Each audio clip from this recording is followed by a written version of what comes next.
next. All right, the Knicks-Pacers. It's the 8th postseason meeting between the two. Winner of Game 1's gone on to win the previous 7 series.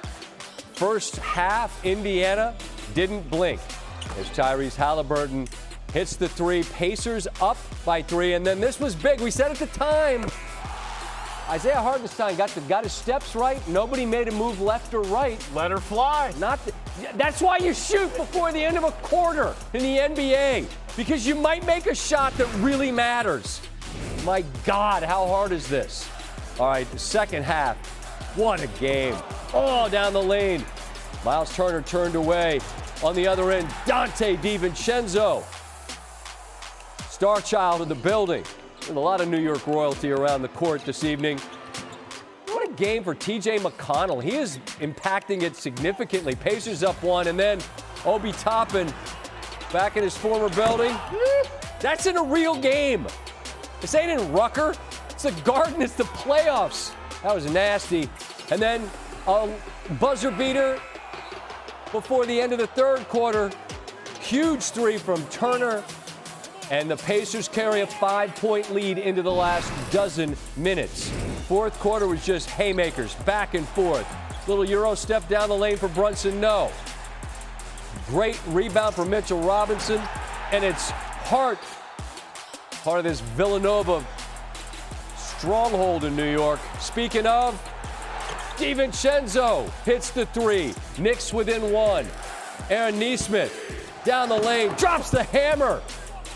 What a punch right there. And Robinson blocks shots, but not that one. Hart down the lane. Hangs and hits. Heading to the lane for the free throw line. He's not been great at the line, but the shooter knows the shot's off. He follows. He gets 2 instead of the 1. Indiana builds a 5-point lead, and then Brunson. How have we not shown him yet? We're fixing to.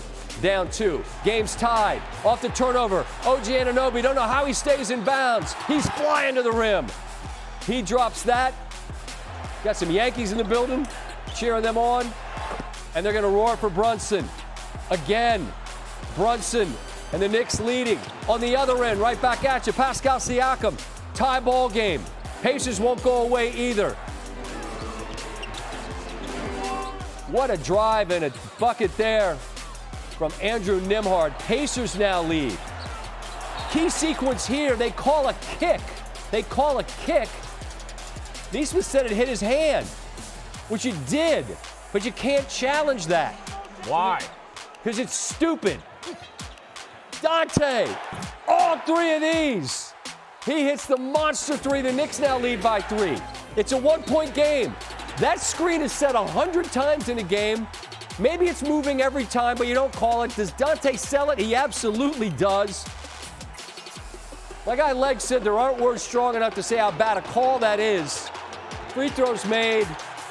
Wild sequence here at the end as the Pacers can't get the layup. Anunoby gets the ball, dribbles out the clock. What was the number? 5.5. Significant to some. The Knicks hang on to get the win.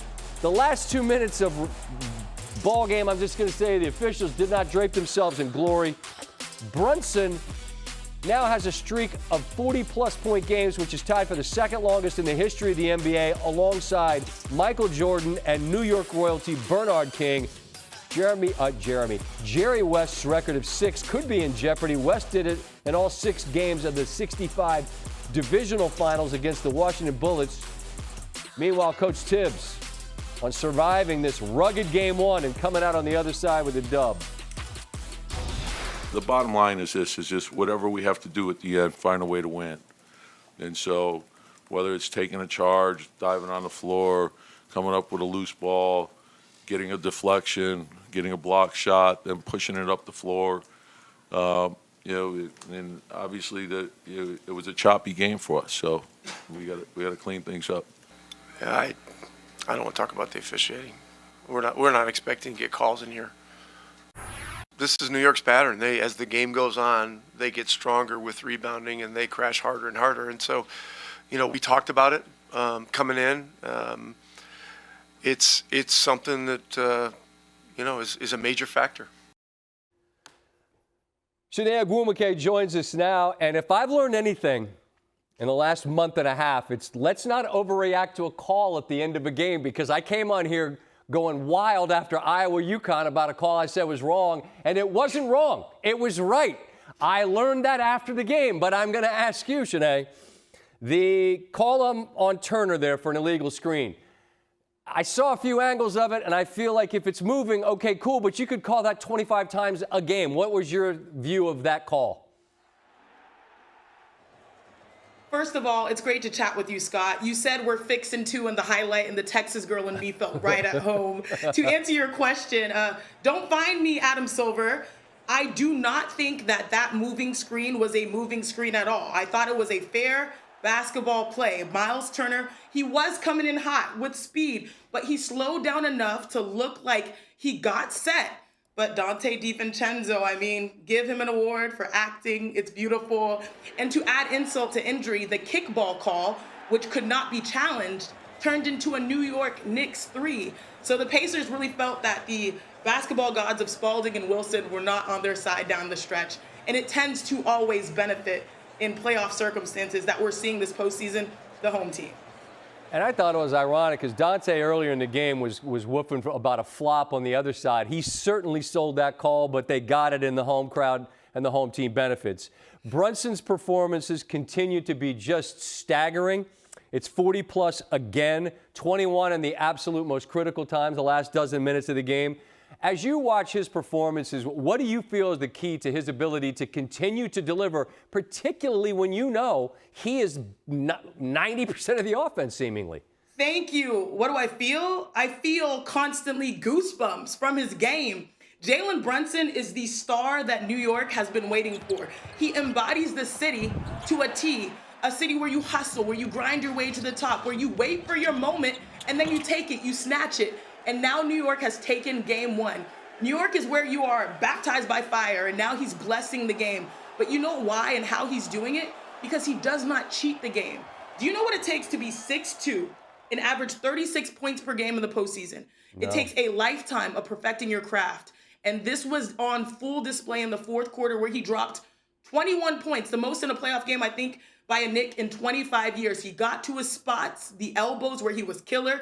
He creates separation, and most importantly, Scott, he doesn't panic. The Pacers, they were applying pressure. They are the second fastest team in basketball. They full court pressed him, they trapped him, and it didn't bother him because he's got that quiet confidence that allows him to truly handle these moments when all the lights are on him. He is a star with such a strong gravitational pull that it forces you to play in his orbit. Now, the only thing that would make Jalen Brunson, I think, at this point more New York is if he hooped in like Timberland. That would be tough to do, although somebody in New York undoubtedly has done it at some point. Very tough, but he can do it. I know it. I was trading texts with the proud Villanova Papa, Jay Wright, after that first series with Philadelphia, where there's so many Villanova guys involved.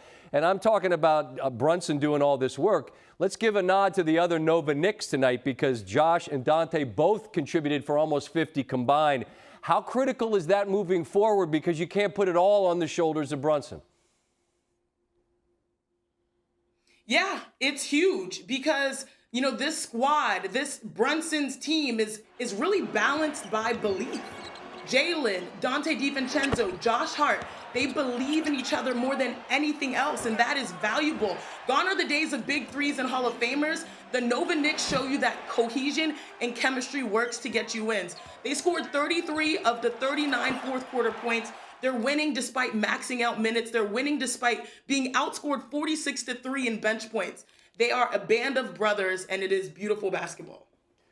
That's a beautiful visit. Chiney Ogwumike, you are a superstar. I enjoy your time when I watch you, and I enjoy it even more when you come by and visit with us. I hope we can do it again before the playoffs are through. Anytime. Right on. We love it.